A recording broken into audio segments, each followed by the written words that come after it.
The views expressed and the opinions given by the individual host and their guests do not necessarily reflect those of Para-X, its affiliates, or its sponsors. Oh, hell no! Whatever. The following program contains opinions expressed by the Dead Zone. If you find this broadcast offensive, lighten up, candy ass. What? Oh my gosh. It's a radio show. Hell yeah! That's what I'm talking about. Power up request received. Initiating systems. Powering up transmitters. Welcome to the Dead Zone. Wait a minute. Hear this.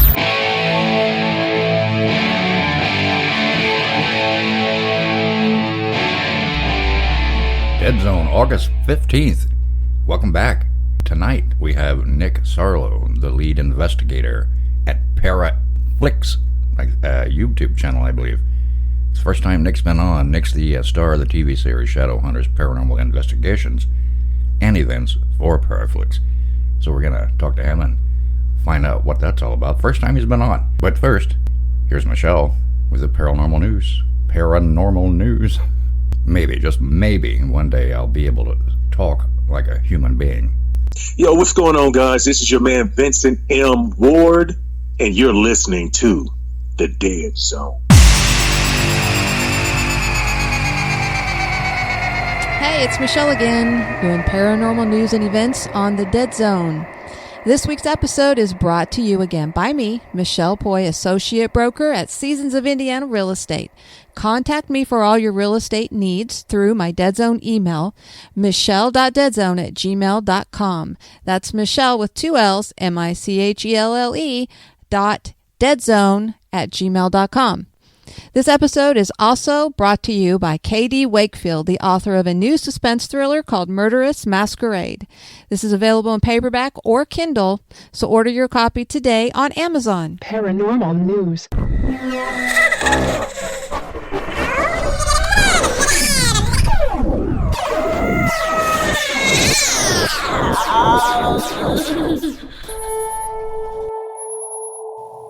Hey guys, I was doing some research trying to find a recent paranormal news article that I could read for you guys and talk about, but I really only found one that was of any interest to me on Coast to Coast AM. This was posted June 17th, 2021. Murder suspect in England blames centuries-old gin for double slaying. A murder suspect in England has put forward something of a strange supernatural defense for a double slaying that he is accused of committing, as the man contends that a centuries-old gin is really responsible for the crime. According to a local media report, here we go again with names that I cannot pronounce. Shahbaz Khan is currently on trial for the murders of Dr. Saman Mir Sakarvi and her daughter Vian Mangrio, who were killed in October of 2020 in the community of Burnley. A contractor by trade who had done previous work at the family's home, he had been seen entering the residence on the day prior to the crime, and in a subsequent search of his house was discovered to be in possession of jewelry and money that had belonged to Dr. Sakarvi. Prosecutors in England understandably believe that they have an airtight case against Khan, which likely explains why he contends that a jinn was actually to blame for the double murder. Upon his arrest, Khan was placed in a jail cell wherein he threw himself across the room and onto his bed in an incident that he claimed was an attack by an invisible evil entity.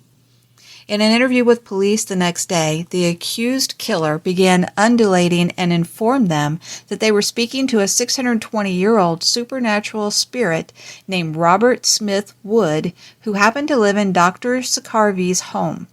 The entity went on to claim that he had grown upset with alterations made to the residence and, in turn, smashed a mirror as well as moved a table to indicate his displeasure with the changes. At some point following the interview, Khan apparently reclaimed control of his body, as he later insisted that he had no idea how the mother and daughter were killed. Asserting that they were perfectly fine when he left the residence, he argued that the jinn infesting their home must have committed the crime.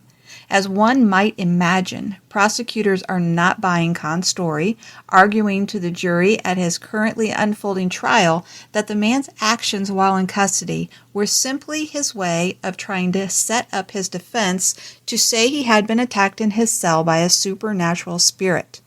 They went on to muse to the court, was it real in his head that he threw himself across his cell to his bed, or was it a feeble attempt to pretend there was something wrong with his mental state? Ultimately, they called Khan's defense absolute nonsense, declaring that Dr. Sakarvi and her daughter were not killed by supernatural spirits.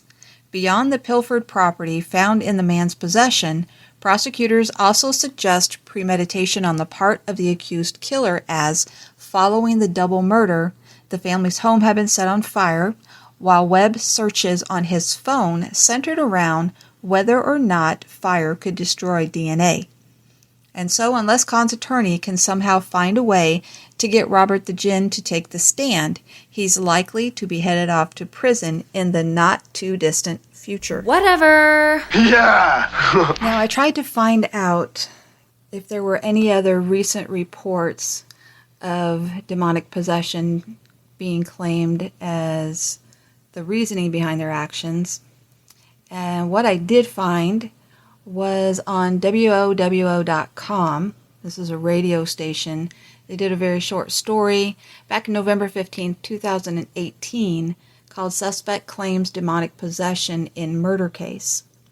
This was in Fort Wayne, Indiana. A Fort Wayne man accused of murdering his own mother last month told police he was possessed by demons and Adolf Hitler. That's according to court documents in the case of 34-year-old Jason Stace. The Journal-Gazette reports his lawyer filed the documents to ask a judge for a mental evaluation in order to see if he is competent to stand trial. The paper reports his attorney also indicated that they'll be relying on a defense of mental disease or defect. Police say that he admitted to punching, biting, and choking Joy Stace in their home on October 24th. So then I found another one. This is on NBCWashington.com. And this one, hold on, got to scroll up. This one was dated May 24th, 2018. Suspected gunman spoke online about demon possession.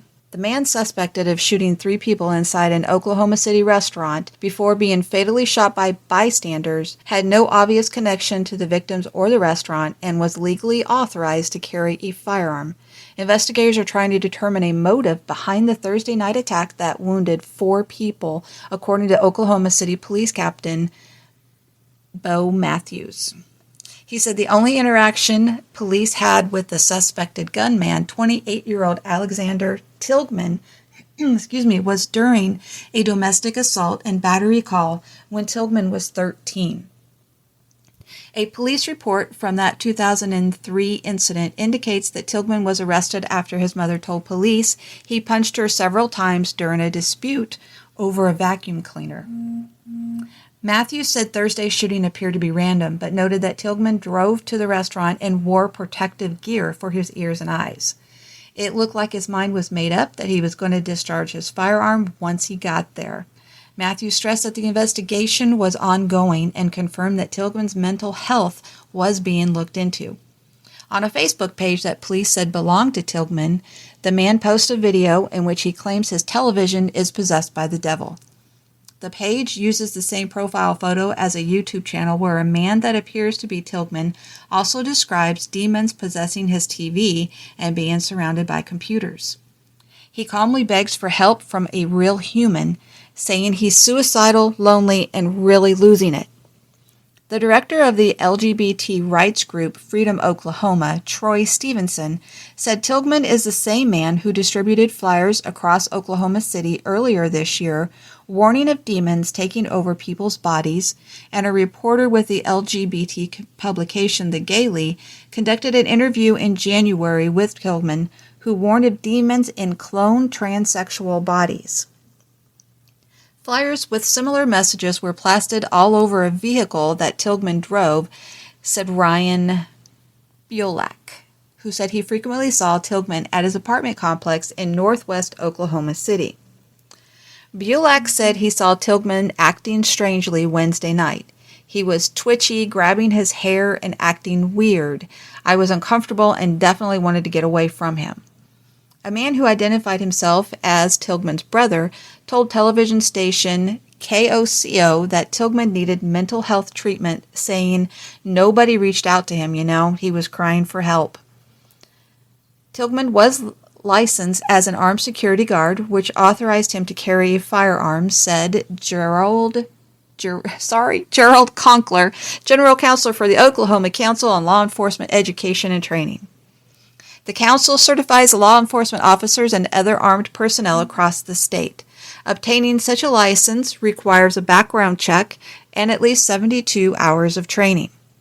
A woman who answered the phone at the home believed to belong to Tilghman's mother declined to comment when contacted by the Associated Press.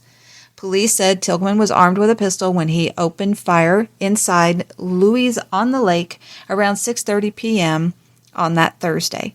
A 39-year-old woman and 2 girls were shot and wounded, while an unarmed man broke his arm while trying to flee. All 4 victims were in good condition Friday, according to the police. Matthews, the police spokesman, praised the 2 citizens who retrieved firearms from their vehicles and shot Tilghman outside the restaurant. They were able to shoot the suspect and put an end to a very dangerous situation. Now, this story goes on quite a bit longer, so if you are interested in reading that, again, that is on NBCWashington.com. Hello, this is Christopher St. Booth, and you're listening to The Dead Zone.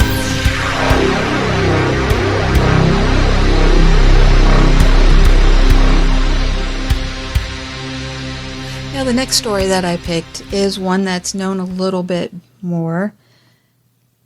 This is the Hartford Courant. The killer's defense was demon possession. This was dated April 12, 2014, but the incident took place quite a bit before that. At first, the 1981 stabbing death of 40-year-old Alan Bono of Brookfield looked like a routine argument gone awry. Police referred to it as an open and shut case. But then came Arnie Cheyenne Johnson's defense, the devil made him do it. With the help of a pair of famed paranormal investigators, Johnson's defense attorneys sought to prove the 19-year-old killer was innocent because he had been possessed at the time of the killing.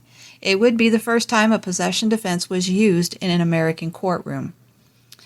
Bono was stabbed several times in the chest and stomach on the lawn of Brookfield Kennels, which he managed, around 6:30 p.m. on February 16, 1981.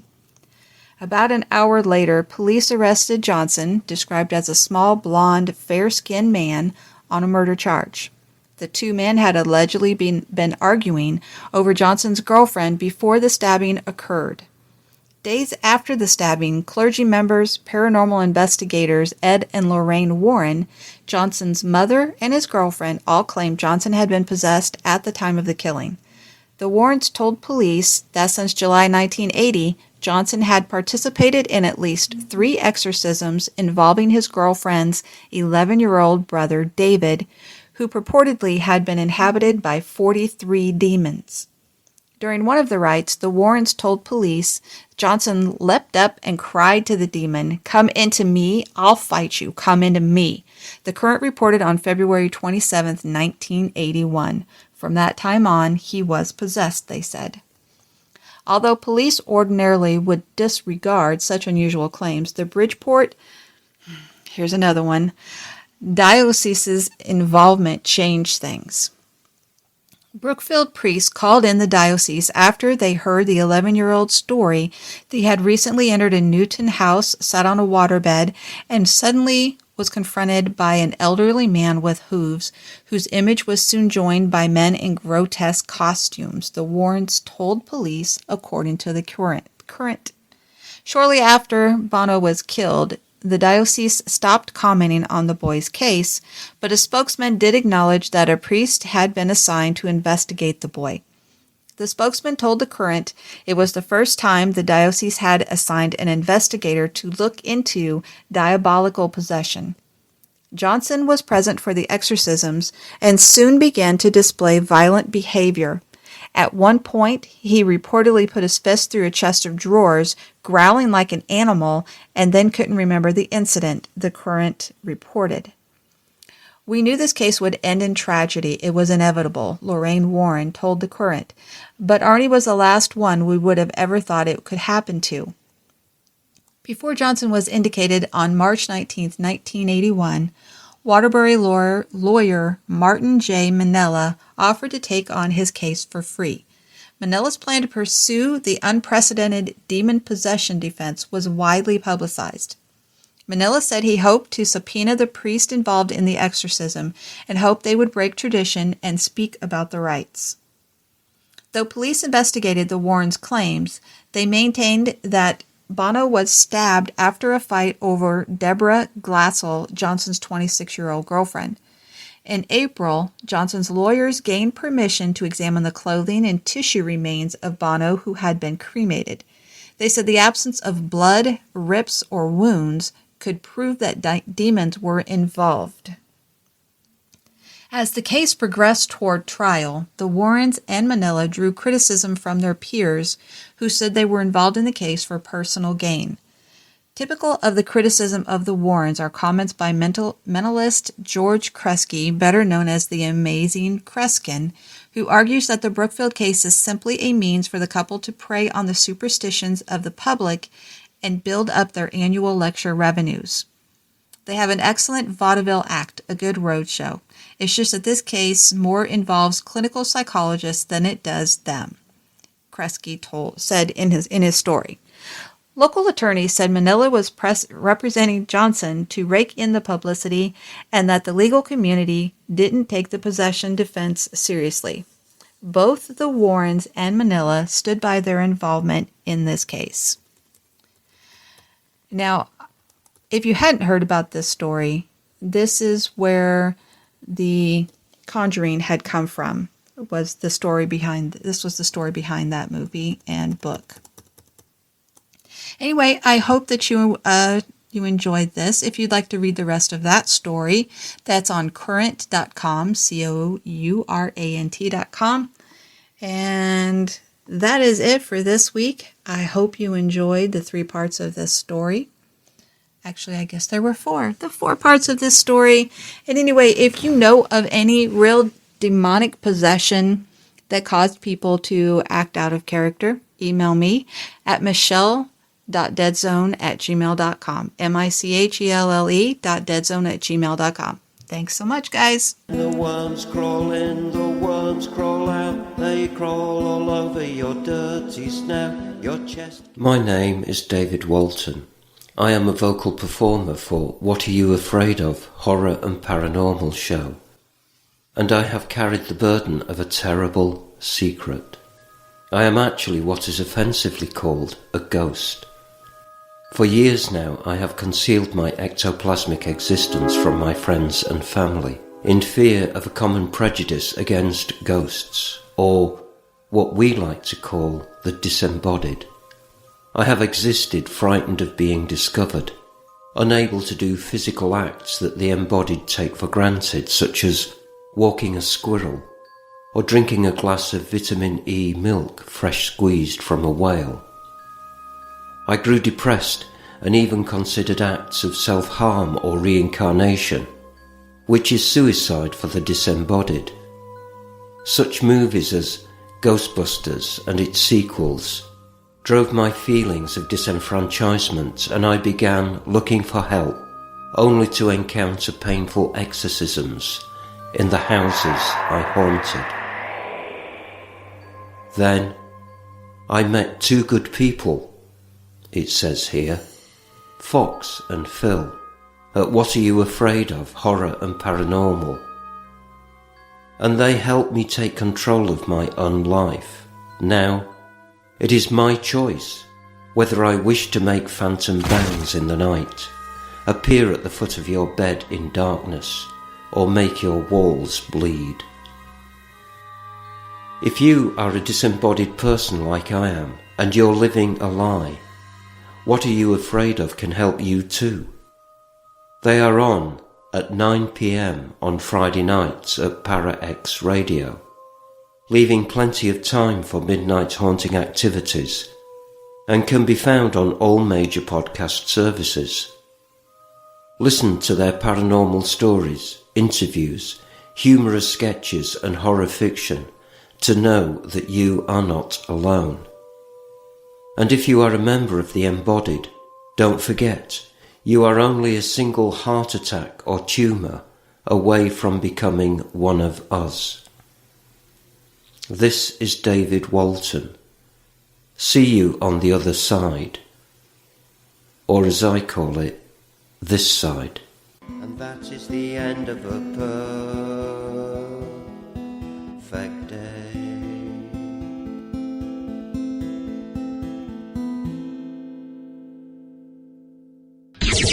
Your source for everything paranormal, Para X.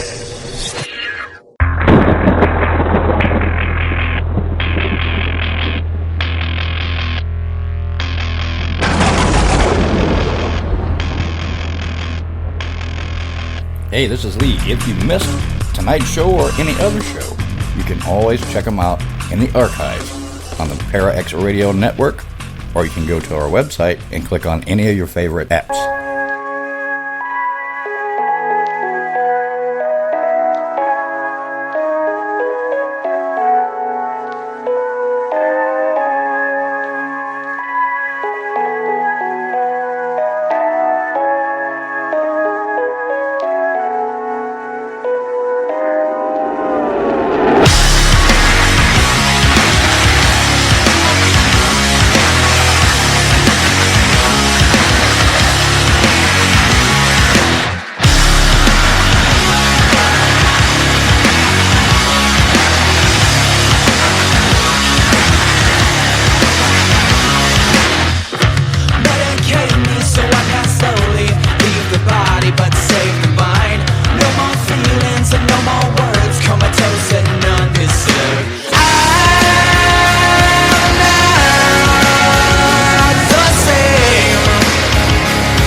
all radio stations in town were palm trees, we'd be the one with the biggest coconuts. Now, here are the one, the only Dead Zone. All right, let's see if we get Nick on the phone. I think it's ringing. It's ringing. Hello? Hello. Hello. Can you hear me, Nick? I can. Can you hear me? Yes, I can. How are you doing, sir? Perfect. I'm doing good. How are you? Long time and no talk. Been a long time. I know. I mean, this is the first time we've had you on the show. Yeah. I apologize for the delay. Well, first off, I want to welcome you to the show. And before we get to Paraflix, tell us a little bit about your team. Well, thank you very much. Thanks. Yeah, tell us a little bit about your team. Tell us about Shadowhunters. How did that come to be? I think we lost you. Yeah, absolutely. Sorry. Yeah, you got to get right on your phone, man. There we go. I think. Can you hear? Yeah. We'll get it figured out. Okay. All right. Perfect. Thank you guys so much for. That's okay. Yeah. Thank you guys so much for having me on the show. Yeah. No problem. I've been a paranormal investigator for about 16 years now. Right. Okay. Can I interrupt you? I need you to get right on your phone. You're got my own team. It's really hard to hear you. Oh yeah. All right. Now you're breaking up. Is this better? That's much better. Hold on. There we go. Can you hear now? Oh yeah, perfect now. Absolutely. So, Shadowhunters. How did that come to be? Yep. Okay. So Shadowhunters became to be when I was just getting ready to graduate high school. I had my own personal experience. This girl named Jackie, who used to date my cousin, she was a really close part of the family, and they had broken up. And when they did, she ended up going out with another guy, but unfortunately 2 weeks before Christmas they got in a horrible car accident. Oh, wow. And because of the car accident, she ended up passing away. And when she passed away, it really, really hit me hard, because she was still really close to the family and all that. And my experience happened in July. I was just sitting in my room, and all of a sudden, and it was very, very hot outside. I still remember it like it was yesterday, and right. The window was open, and I was just watching TV, and all of a sudden, out of nowhere,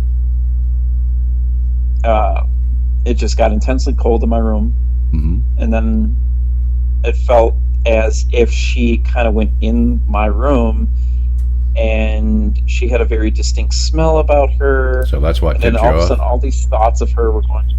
Right. And then all of a sudden, all these thoughts were going around in my head and all that. And then as quick as it came, it left. So it lasted maybe, 20 seconds. Right. And then it was gone. Right. And then after that, I was like, yeah, that's definitely something odd. Something was weird. Yeah, that was out of the ordinary for sure. Yeah. But then from then on, that's when you decided to form your team. Absolutely, yeah. That's when I was just like, you know what, something's not right. That was definitely like the spirit or ghost or something, and I didn't believe in any of that before that experience. Right. But you do now, obviously. I mean, you've had a lot going on. If I'm not mistaken, you didn't you used to or have in the past done some collaboration with I'm drawing a blank. I forget. Ursula. We did. We did a lot of stuff with Ursula. We used to help Ursula with Chicago Ghost Tours all the time, and we used to help her out at her Chicago Ghost conferences, and it was definitely a lot of fun. Ursula, she's a great lady. She's an awesome lady. Absolutely. Yeah. I assume now that things are well. I don't want to speak too soon because things are starting to backpedal, but things were getting back to normal. So you might be doing some more with her, or perhaps, I don't know. We're hoping to.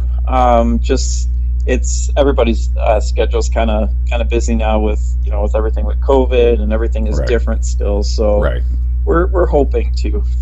Right. Just like I said, yeah, it looked like things were going to get better, but then suddenly now we've got the new strains and new mandates being held up, and who knows? I mean, I'm surprised that the events are still available to go to right now. You know.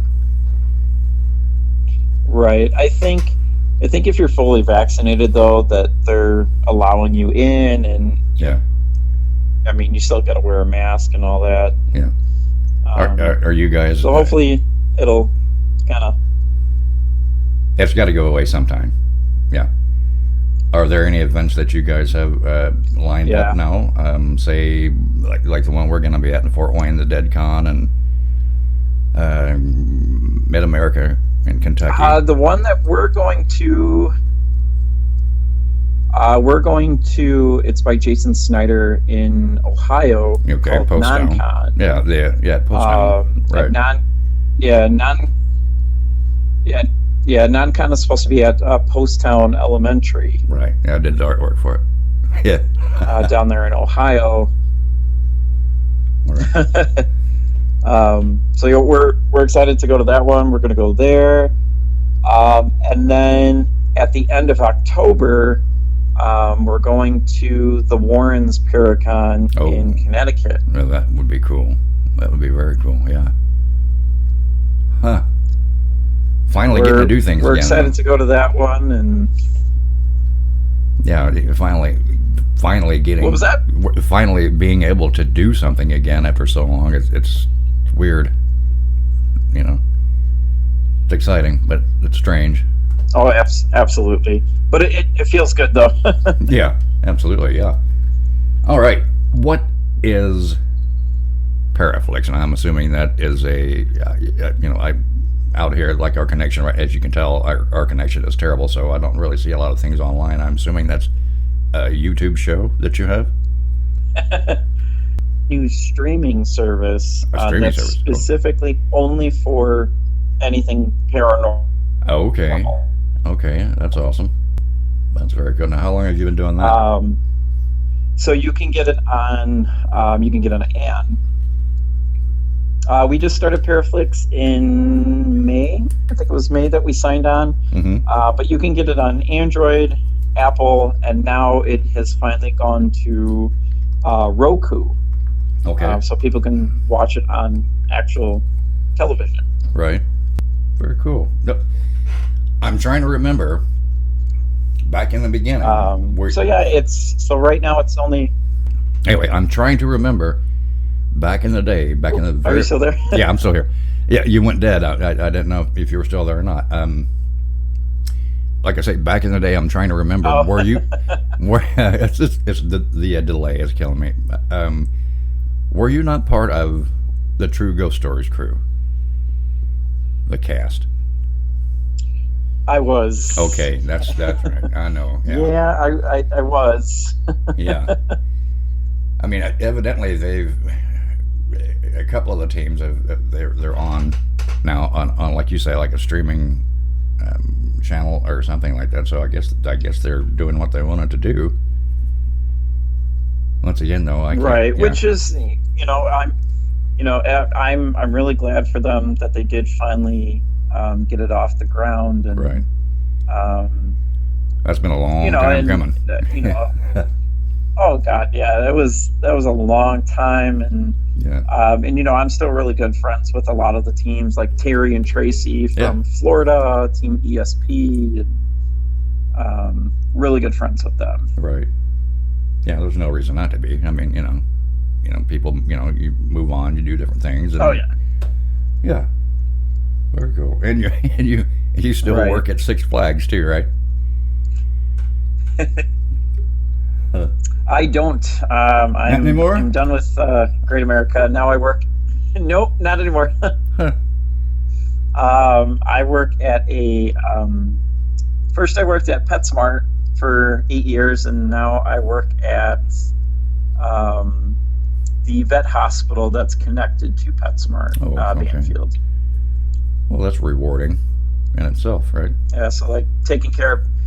Oh yeah, taking care of pets and all that kind of stuff, and because we were essential, we never closed. So PetSmart was always constantly open. Right. Huh. Well, that's cool. That's good. Yeah, that's great. Tell me more about. Tell me more about. And go ahead. Oh no, go for it. I was just going to say, tell us more about the Paraflix. I mean. So really with Paraflix, it's so pretty much it's called the Netflix of the paranormal. Okay. It's $3.99 a month that you can rent, or you can do. I want to say it's $29.99 for an entire year. Okay. And that's video streaming. That's not podcasting or anything like this. That's video streaming, right? Correct. Okay. Correct. It's all video streaming. Yeah. And it's great to do because we can film pretty much wherever.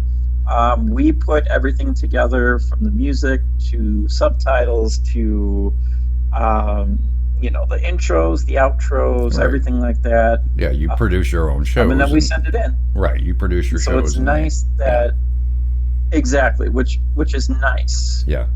So we don't have other people being like, "Oh, I need you guys to act scared," or "I need you guys to do this." No, like we're the real deal. This is what we do. Right. It's not Travel Channel. Yeah. Whatever. And there may even be right, and there may even be times where we don't even get any evidence, but we still show it because we still want to show people this is exactly what we went through to try to get paranormal evidence. I mean, that is so important, though. I mean, there are so many people that want to get into the field that only want to do that because of what they see on TV, which is total BS, right? They don't see the real side of it. They don't see what really happens. Exactly. Yeah, we've said that for years, and but the only reason it's like what we tell everybody. I lost you again, buddy. I was just gonna say it's like what we tell everybody, like because we'll do public ghost hunts where people can. Right. I lost you again, bud. We'll do public go. This is not good. But we'll do public ghost hunts, right? And with the public ghost hunts, we tell people all the time, ghost hunting can be like watching paint dry. Right, and you're damn right. It can take a very long time for anything to happen. Right, if at all.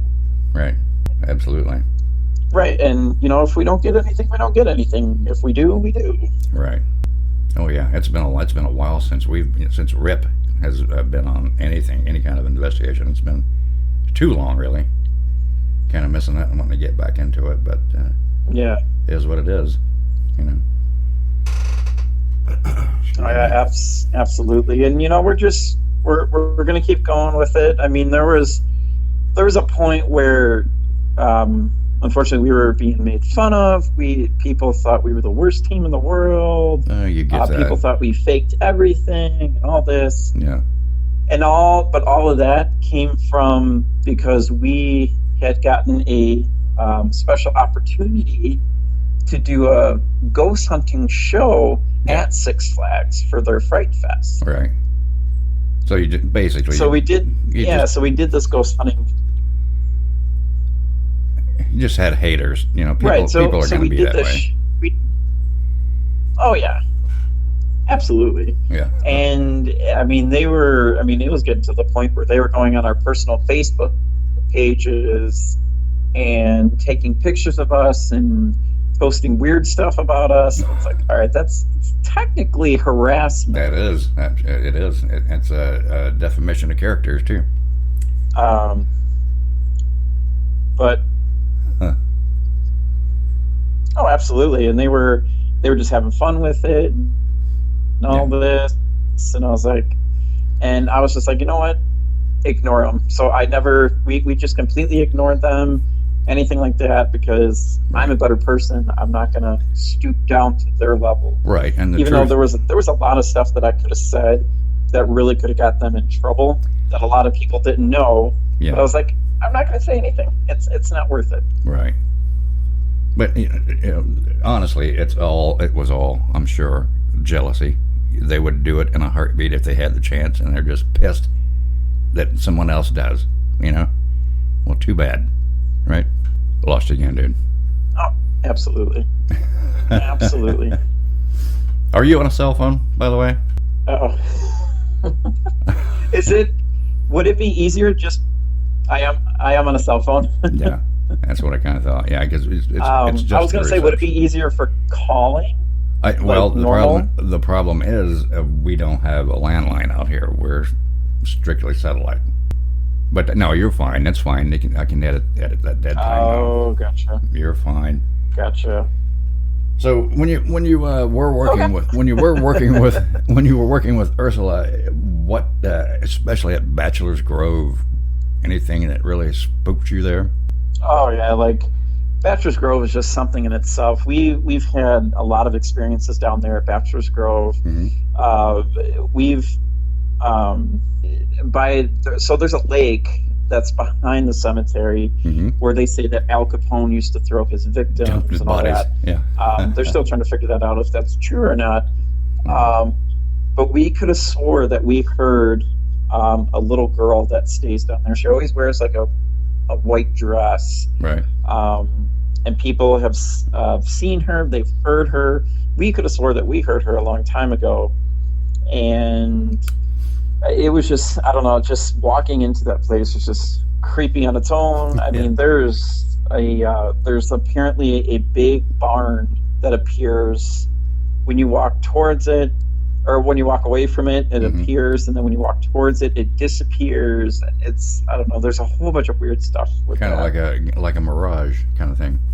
Right. Yep. Just like a mirage. And I mean, Ursula she's put us in her book because we've had experiences, and she's put a lot of other people in her books. And I think right now with Ursula, she's taken a small break. Yeah. Well, everyone needs some downtime, right? With everything. Yeah, everyone needs downtime. Was it was it you I was talking to not too long ago about? Absolutely. About it was a restaurant, a famous one that recently, well, not recently, but a couple of years ago, burnt down there in Chicago, I think. Yeah, that was the. That was the what? Yeah, that's actually where we had. That was the. I'm trying to think of the restaurant now. I know. That's my problem. Yeah, with the creek running through it and the little girl drowned in there. Yeah. Oh my gosh. Right. Oh man. Anyway, that was okay. It was you, and that is, you do know what I was talking about. Yeah, because I always wanted to go there myself, but then all of a sudden it's burned. Yeah. So damn. Oh yeah, it was funny because I think it was 10 days later. So Ursula had her Paracon there, and 10 days later it burned down. 10 days later. Oh wow. Yeah, it burned down. So it was really. Did they ever find out what happened? How it's kind of creepy. Did they ever find out the actual cause of the fire, or? Apparently there was some electrical problem. Is what it sounded like. Yeah. Huh. Still though, that is kind of. Yeah, because it was on Archer Avenue. Yeah. That is. It's still though. That's kind of creepy, especially to her. Yeah. 10 days afterwards, like, oh my God, did I do something? Did I cause something? Wow. Right. Okay, one more since you're in Chicago. What about everybody knows Resurrection Mary? How about that? Any stock in that, or just another legend? I mean, we've never had anything with Resurrection Mary. I know a lot of people have seen her and stuff, and I know Ursula has wrote a couple things about her too. I mean, it's very, very interesting. But I mean, for like our group and stuff like that, we haven't really noticed anything. I wouldn't mind getting into the cemetery though to. Can you do that anymore? Anything does happen. Can you do that anymore? I mean, no, here you can't go anywhere after dark. Not. Yeah, same with Chicago. Right. They're very, very strict, which makes perfect sense. Yeah, because a lot of like people just some destroy places everything. that you can go, I mean, you have to have a right. You gotta have a permit. You gotta have all that stuff. Right. It's just sad. I mean, and it's very costly. Right. I mean, like one of the legend places around here, the 100 Steps Cemetery. It's all gated off now. You can't, it's just bad. But, something you have to do, I suppose, because the way people are. Yeah. What's your personal best? Your favorite? What's your personal best? Your most memorable, let's just say, other than what got you started, your most memorable paranormal experience that you've had? I mean, a full body, whatever, just scared you beyond belief.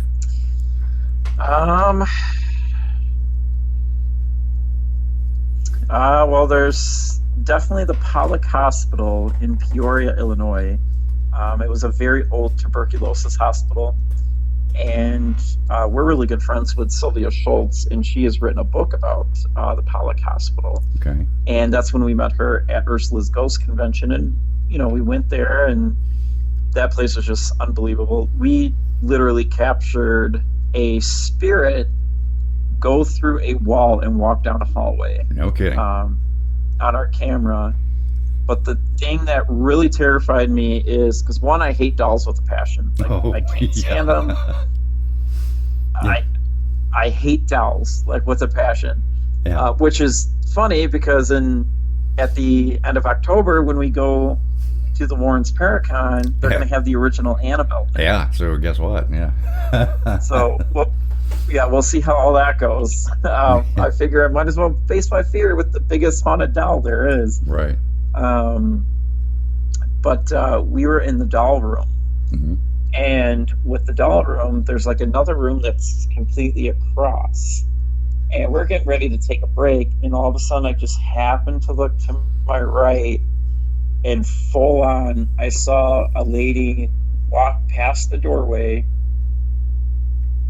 with a gown on, and then she looked at me and she gave me the weirdest smile, and then she disappeared. After that, I was wow! Right, I need a break. Right? Yeah, that would have freaked me out too. I was like, all right, and that was the first time I've ever seen a apparition, face to face. I was like, oh my god! and you made eye contact with it. Now that has to creep you out real bad. Yeah. Right, and that was creepy because she gave me a weird smile, and I was like, ugh. I know you see me. Yeah. And then definitely another place that's just phenomenal would be the old Baraboo Inn in Baraboo, Wisconsin. Okay. Now that's isn't that that where, place? It was a very old. Isn't that where they do a few cons there or events there? The Baraboo Inn with Mary Marshall and everyone? They haven't done. Well, Mary Marshall does a lot of stuff up there. Amelia Cotter has been up there. Yeah. They don't. I don't remember if they've done events or anything like that, or cons. I mean, they do events. We actually just helped them with an event. Right. Well, not necessarily. That whole place is it's one. Right. Yeah, that whole place is just one big paranormal activity itself. Right. Yeah, because I didn't mean necessarily cons, but they do have events there, or have had events there. I can recall. Oh yeah. Yeah. Yeah. Mm-hmm. Yeah, it's definitely a great place. BC, the owners, he's an amazing guy. He's great. He really takes care of the spirits there. Right. Along with he gets a lot of help from his sister Shelley, and they're right. fantastic people. Right. Now, yeah, you're not a big fan of dolls, so I'll give you one place you can go if you haven't been there. You could go down to New Orleans to Bloody Mary's place. She's got a place that's nothing but a doll room, so you'd enjoy that. Yep. No, thank you. I can't. I don't know what it is. like if it's Chucky, that's fine. I laugh at Chucky. I don't care. But dolls just creep me out completely. Right. Kind of creepy. Yeah, I understand, dude, because I'm the same way when it comes to a haunting that involves, I don't know why, but I am the same way when it comes to a haunting that involves children.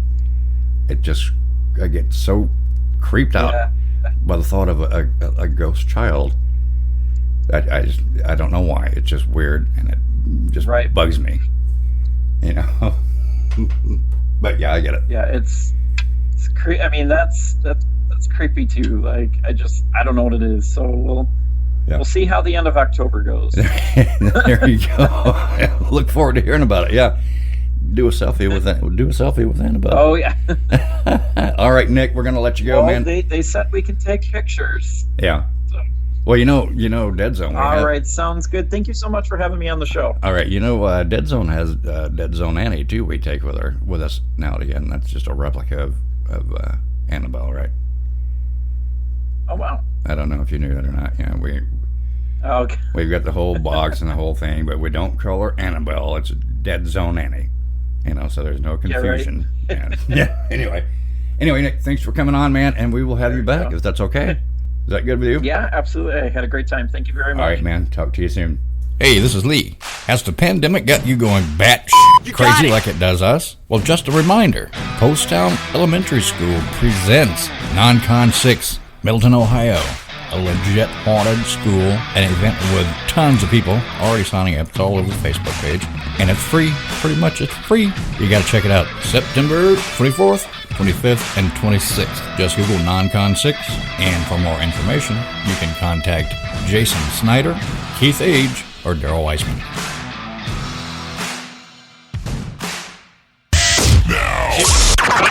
I need all of you to stop what you're doing and listen.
Yes! I found it at last! Marla's Sacred Cauldron. This is the legendary artifact that has been whispered about in hushed tones for hundreds of years, and now it's mine! All mine!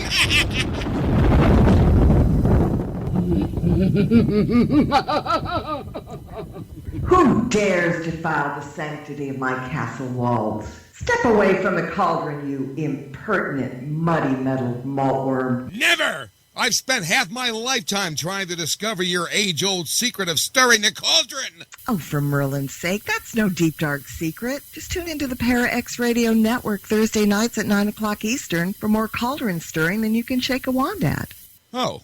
Well, in that case, I guess I don't need to take up any more of your time, so I guess I'll be going. Not just yet. We've got a little unfinished business to take care of.